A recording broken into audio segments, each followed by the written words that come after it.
In a place called Storozheve, the village pasture is on fire, the blaze caused by flares from an enemy jet. The high street has been obliterated after weeks of fighting. And the bodies of Russian soldiers lie on the roads. The Ukrainians may have liberated this area, but the community will never be the same. Farms and meadows have been repurposed for target practice. Recruits need to learn how to fire RPGs. "Have you had a go?" says the commander. "Come." The trench line awaits them as the army battles at the front, but the country's president admits it's a struggle. The Russians are doing everything to stop us.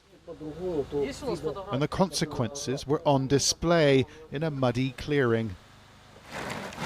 It's a first aid station for armoured vehicles that have been shot up or blown up in the war.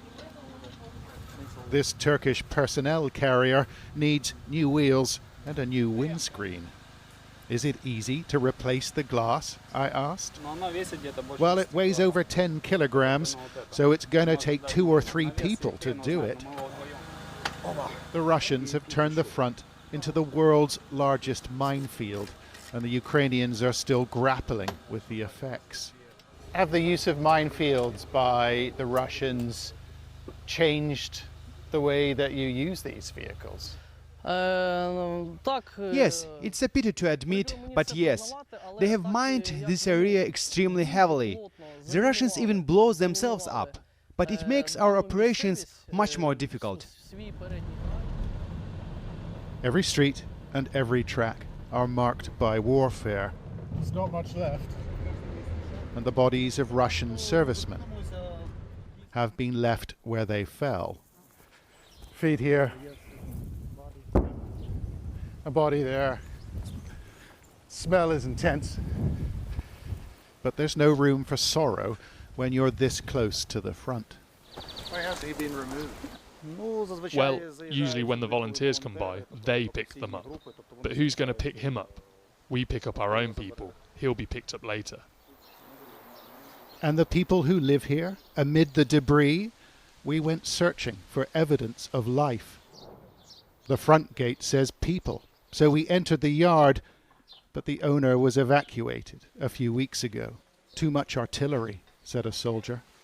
But there are people in the village who have lived through the fighting, and a pair of neighbours emerged at the gate. They told us 8 families here have survived the front line. Well, constant shelling, constant shrapnel, glass and planks were flying around and brick, even asphalt flying in from the street and falling in the vegetable garden. There was a lot of everything. Why did you stay here when all this was going on? That's because we were born here. We stayed home. We are home. You can still fish the river if you don't mind the bangs. But the majority of residents have gone. Their rural haven ruined by war. John Sparks, Sky News in Storozheve.